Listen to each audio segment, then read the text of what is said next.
શું હાલચાલ છે મિત્રો? વેધર બુલેટિનમાં હું છું આપની સાથે પિનલગીરી ગોસ્વામી. મિત્રો, ગઈકાલે આપણે એક વિડીયો મૂકી હતી કે જેમાં જણાવ્યું હતું કે ગુજરાતના અનેક વિસ્તારમાં 2 ઇંચથી લઈને 10 ઇંચ કરતાં પણ વધુ વરસાદ નોંધાઈ શકે છે. મિત્રો, વાત કરીએ તો રાજુલામાં 11 ઇંચ જેટલો ભયંકર વરસાદ ખાબકી ગયો છે. હવે વિસ્તારથી વાત કરીએ તો ગુજરાતમાં છેલ્લા 24 કલાકમાં અને આગામી દિવસોમાં શું છે વરસાદની આગાહી, તમામ પરિસ્થિતિનો અહેવાલ આ એક વિડીયોમાં તમને મળી જશે. છેલ્લા 24 કલાકમાં પડેલા વરસાદની વાત કરીએ તો સૌરાષ્ટ્ર અને દક્ષિણ ગુજરાત ચોમાસું સૌરાષ્ટ્ર અને કચ્છમાં ખૂબ જ સક્રિય ધીમે ધીમે થઈ રહ્યું છે. ખાસ કરીને સૌરાષ્ટ્રના અમરેલી જિલ્લાના કેટલાક વિસ્તારોમાં જેમ કે રાજુલામાં 11 ઇંચ જેટલો ભયંકર વરસાદ ખાબકી ગયો. અન્ય વિસ્તારોની વાત કરીએ તો દક્ષિણ ગુજરાતના ડાંગ અને દમણમાં ભારે વરસાદ પડી ગયો અને અતિભારે પણ વરસાદ નોંધાયો હતો. આ ઉપરાંત સાબરકાંઠા, નવસારી, તાપી, વલસાડ, ભાવનગર અને ગીર સોમનાથ જિલ્લામાં પણ સારો એવો વરસાદ નોંધાઈ ગયો. જ્યારે ઉત્તર ગુજરાતમાં હળવો મધ્યમ વરસાદ થયો અને કચ્છ પંથકમાં મોટા ભાગે સૂકું રહ્યું છે. હવે મિત્રો, શું છે આગામી દિવસોમાં વરસાદની આગાહી? રાજ્યમાં એક સાથે 4 વરસાદની સિસ્ટમ સક્રિય હોવાને કારણે આગામી 5 દિવસ સાર્વત્રિક અને ભારેથી અતિભારે વરસાદની આશંકા છે. અત્યંત ભારે વરસાદની ચેતવણી કયા જિલ્લામાં છે? તો દક્ષિણ ગુજરાતના સુરત, તાપી, ડાંગ, નવસારી, વલસાડ, દમણ અને દાદરાનગર હવેલી તેમજ સૌરાષ્ટ્રના અમરેલી અને ભાવનગર જિલ્લામાં આગામી 24 થી 48 કલાક દરમિયાન અત્યંત ભારે વરસાદ એટલે કે આઇસોલેટેડ એક્સ્ટ્રીમલી હેવી રેન પડી શકે છે. ત્યારે બીજી તરફ મિત્રો, ભારે વરસાદની આગાહીની વાત કરીએ તો નર્મદા, ભરૂચ, આણંદ, પંચમહાલ, દાહોદ, વડોદરા, ગીર સોમનાથ અને છોટા ઉદેપુરમાં પણ ભારેથી અતિભારે વરસાદની સંભાવના રહે છે. હવે મિત્રો, મધ્યમ વરસાદ અને વાવાઝોડાની શક્યતા કયા વિસ્તારમાં છે?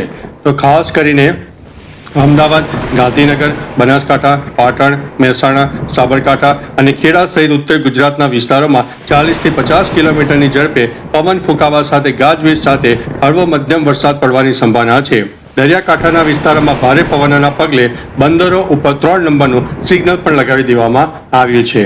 હવે મિત્રો, તમને પ્રશ્ન થાય કે આવો ને આવો વરસાદ હજુ આપણને કેટલા દિવસ સુધી જોવા મળી શકે છે? મહત્વનું છે કે આગામી 3 થી 4 દિવસ એટલે કે 9 જુલાઈ સુધી રાજ્યમાં વરસાદી માહોલ ખૂબ જ સારો રહેવાનો છે.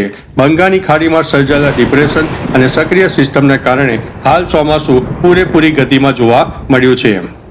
હવે તમને તારીખ પ્રમાણે આગામી દિવસોની શું છે પરિસ્થિતિ તે જણાવીશું. આગામી 4 દિવસની વિગતવાર અને સત્તાવાર આગાહીની વાત કરીએ તો આજે એટલે કે 7 જુલાઈ, આવતીકાલે 8 જુલાઈ, આ 2 દિવસ વરસાદનું જોર સૌથી વધુ રહેશે. દક્ષિણ ગુજરાતમાં ખાસ કરીને સુરત, નવસારી, વલસાડ, તાપી, ડાંગ અને સૌરાષ્ટ્રના ભાવનગર જિલ્લામાં અત્યંત ભારે વરસાદને કારણે રેડ એલર્ટ આપી દેવામાં આવ્યું છે. મધ્ય ગુજરાતમાં ખાસ કરીને આણંદ અને વડોદરા અને ઉત્તર ગુજરાતમાં ગાજવીજ સાથે મધ્યમથી ભારે વરસાદ પણ થઈ શકે છે. 9 જુલાઈની વાત કરીએ તો વરસાદની તીવ્રતામાં થોડો ઘટાડો થશે, છતાં દક્ષિણ ગુજરાત અને સૌરાષ્ટ્રના કેટલાક વિસ્તારોમાં ભારે વરસાદની સંભાવના રહે છે અને ચેતવણી પણ યથાવત રહેશે. 10 જુલાઈની વાત કરીએ 10 જુલાઈની મુખ્ય વરસાદી સિસ્ટમ ધીમી પડીને આગળ નીકળી જશે, જેથી મોટાભાગના વિસ્તારોમાં ભારે વરસાદની કોઈ ચેતવણી નથી.